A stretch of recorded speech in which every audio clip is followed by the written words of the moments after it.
Hello good morning students last time हमने transpose of matrices करा था, तो उसके रिगार्डिंग कुछ और भी प्रॉब्लम है।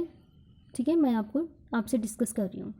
तो सबसे पहले है ये वाली प्रॉब्लम, इंपॉर्टेंट वन क्वेश्चन है ये ऐसा वाला। ठीक है, any square matrix can be express as sum of symmetric and skew symmetric matrix. कोई भी मैट्रिक्स को ए मेरे पास कोई भी स्क्वायर मैट्रिक्स है, उसको मैं sum of symmetric and skew symmetric के फॉर्म में लिख सकते हैं। अगर सिमेट्रिक मैट्रिक्स मेरे पास है, एक मेरे पास स्क्यू सिमेट्रिक मैट्रिक्स है, उन दोनों का सम करके मेरे पास द्वारा ए ही and A is any square matrix द्वारा ए ही आ जाएगा। देखो मुझे सिमेट्रिक का मतलब होता है कि A transpose is equal to A. ठीक है, तो सिमेट्रिक का मतलब दिस इज सिमेट्रिक। स्क्यू का मतलब होता है कि A transpose is equal to minus of A. So मैंने ए लेनी, ए कैसे होगा 1/2 A plus A dash, this is symmetric, the condition है, ये कंडीशन सिमेट्रिक की है, plus 1/2 A minus A dash, this is skew symmetric, condition of skew symmetric. इन दोनों का सम करोगे द्वारा मेरे पास ए ही आ जाएगी, that is 1/2 A plus 1/2 A dash plus 1/2 A minus 1/2 A dash, this is cancel. 1/2 A plus 1/2 A that is 2/2 A, that is a में हमारे पास दोनों ए ही आ गए। सो बस आपने ये याद रखना है कि symmetric 1/2 A plus A dash is symmetric and 1/2 A minus A dash is skew symmetric. इन दोनों का सम करके द्वारा मेरे पास A is any square matrix ही आ जाएगी। ये कंडीशन आपको पता होनी चाहिए। क्वेश्चन आएगा आपको एक्सप्रेस द मैट्रिसेस, कोई मैट्रिसेस है उसको हमने एक्सप्रेस करना है सिमेट्रिक एंड स्क्यू सिमेट्रिक की फॉर्म में, sum of symmetric and skew symmetric.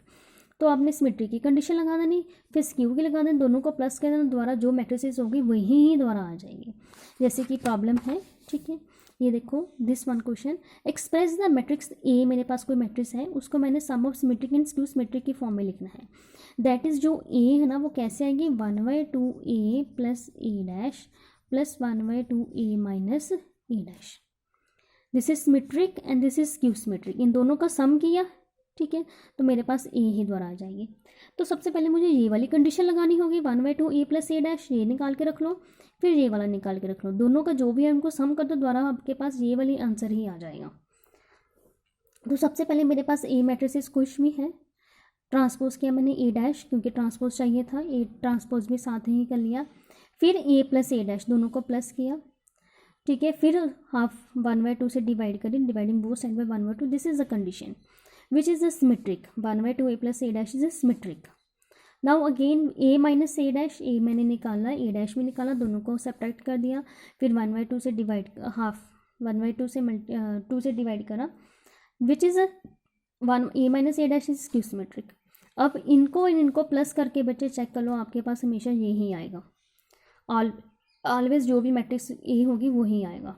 So here as we know any square matrix can be expressed as A, can be expressed as symmetric and sum of symmetric and skew symmetric matrix। इनको plus करा, ठीक है, और plus करके हमारे पास द्वारा A ही आ जाएगा। Okay बच्चे, और ऐसे ही हमारे पास और भी काफ़ी सारी प्रॉब्लम्स हैं जो आपने बेटा खुद ही करनी है। लास्ट टाइम मैंने इसके रिगार्डिंग करवाई थी थोड़ी सी। ठीक है, सो जैसे ये प्रॉब्लम है मेरे पास, इफ़ ए मेरे पास कोई मैट्रिसेस है, A is equal to sine alpha cos alpha minus cos alpha sine alpha, prove that A transpose A is equal to I is identity. अगर मेरे पास ए मैट्रिक्स 2x2 की है तो मेरे पास आइडेंटिटी भी 2x2 की ही होगी। लेट ए मैंने दिया हुआ है, ए ट्रांसपोज निकाल लिया, अब इन दोनों की मल्टीप्लाई करनी है, sorry here is A dash. ठीक है, सो ए डैश ट्रांसपोज की मल्टीप्लाई बच्चे first row first column sine alpha sine square alpha plus cos square alpha, here first row second column right here sine alpha minus cos alpha plus cos alpha and sine alpha, second row first column minus cos alpha sine alpha cos alpha, second row second column minus cos square alpha plus sign square alpha, sine square alpha plus cos square alpha बच्चे 1 होता है, sine minus sine alpha cos alpha plus cos alpha sine alpha, this is 0 क्योंकि sine alpha cos alpha A वाला ये दोनों same है, बस plus minus का फ़र्क है, तो माइनस प्लस माइनस माइनस 0 ही हो जाएगा, ये भी कैंसिल आउट हो गया, ये हमारे पास 1 बन गया, which is identity 1001, which is identity, वही हमने प्रूव करना था। ठीक है। नेक्स्ट है, अगर मेरे पास कोई ए मैट्रिसेस दी हुई है -2 1 3 2, बी मैट्रिसेस दी हुई है -1 1 0 2, then find A plus B two B का ट्रांसपोज हमने पता करना। सबसे पहले हमें ए प्लस टू बी निकालना होगा, फिर जो भी आएगा फिर हम उसका ट्रांसपोज करेंगे। ए मैट्रिसेस मेरे पास दी हुई है, टू बी भी दी हुई है, बट मैंने इसको पहले 2 के साथ मल्टीप्लाई करनी, -2 0 2 2 2 ज़ा 4, फिर इन दोनों मैट्रिसेस को प्लस करना, ठीक है। फिर इनका क्या करना हमने, ट्रांसपोज। दिस इज़ अ सम, जो भी उन्होंने कंडीशन बोली थी, ठीक है बेटे। ऐसी प्रॉब्लम्स भी आपको आ सकती हैं, और भी काफ़ी सारी प्रॉब्लम्स हैं मल्टीप्लाई करने वाली प्रॉब्लम्स की, कैसे आपने मल्टीप्लाई करनी है, कैसे नहीं करनी, ठीक है। This one is important. और भी क्वेश्चंस और भी प्रॉब्लम्स हैं हमारे पास, जैसे कि है बेटा ये वाला, फाइंड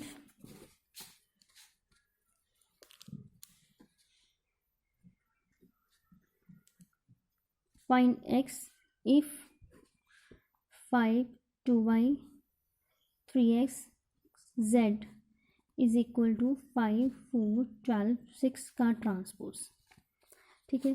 तो बेटा पहले हमें x की वैल्यू पता करनी है, ठीक है। तो पहले ये दोनों आपस में इक्वल दोनों इक्वलिटी में है, ठीक है।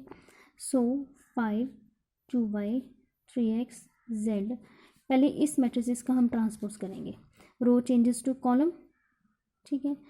अब टू मैट्रिसेस, अगर दो मैट्रिसेस इक्वल हैं तो उनके कॉरस्पॉन्डिंग एलिमेंट्स भी आपस में इक्वल ही होंगे, ठीक है। टू मैट्रिसेस आर इक्वल, ये भी बच्चे आपको पता होना चाहिए। Two matrices are equal, then their corresponding elements are equal. Therefore हमने x की वैल्यू पता करी, तो x वाला 3x, दिस इज 8 1 2 की पोजीशन में है, और here is a 1 2, that is 3x is equal to 12, और इम्प्लाइज x की वैल्यू कितनी आ गई हमारे पास, 4, ठीक है। अगर y की किसी की भी y की भी पता कर सकते हो आप, find x y and z, ठीक है। y की पता करनी, 2y is equal to 12, y की वैल्यू हमारे पास 12/2 दैट इज 6। z की पता करनी, z इज इक्वल टू सीधे 6 आ रहा है, ठीक है। ये आपको वैल्यूज बेटे पता होना, ठीक है। बस ये याद रखना है, two matrices are equal then their corresponding elements are equal, ठीक है। और एक ये वाली भी कंडीशन बच्चे आपको याद रखनी होगी कि ए ट्रांसपोज का ट्रांसपोज द्वारा ए मैट्रिसेस ही होती है, ठीक है। ये आपको बच्चे कंडीशन थोड़ी सी याद रखनी है। जैसे प्रॉब्लम है मेरे पास, सपोज मेरे पास ए मैट्रिसेस मुझे कुछ भी दी हुई है, 1 - 1 आयोटा, ठीक है। तो मैंने इसका ट्रांसपोज करना, this is row changes to column, 1 - 1 iota, फिर से मैंने इसका ट्रांसपोज करना, अगर फिर से इसका ट्रांसपोज करा, फिर कॉलम चेंजेस टू रो, ठीक है। अगेन वो सारी चीज़ क्या आ गई हमारे पास, अगेन से जो हमारे पास ए थी, ठीक है, अगेन वही ही सारी कंडीशन बनी, ठीक है। Here this is a simply, ये कंडीशन याद रखनी होगी बेटा आपको। और भी प्रॉब्लम्स हैं, if A is equal to मेरे पास 3 2 4 3, then find A plus A transpose, ठीक है। तो सबसे पहले आपको ट्रांसपोज निकालना होगा, A transpose row changes to column 3 4 2 3। अब हमने क्या पता करना है, now A plus A transpose is equal to 3, A matrices ये दिस, ट्रांसपोज वाली मैट्रिसेस ये है हमारी। अब हमने इन दोनों को क्या करना है, प्लस 3 + 3 6, 4 + 2, ठीक है बेटा। ये था आपका जो ट्रांसपोज का टॉपिक, वो सारा आपका ट्रांसपोज का टॉपिक यहाँ से ही कवर हो जाएगा। और भी जो मैंने प्रॉब्लम्स हैं अनसॉल्व्ड आपको भेजती हूँ बेटा, आपने सॉल्व करके मुझे भेजनी है, ठीक है। इसी के साथ हमारा जो मैट्रिसेस चैप्टर है वो भी कंप्लीट होता है।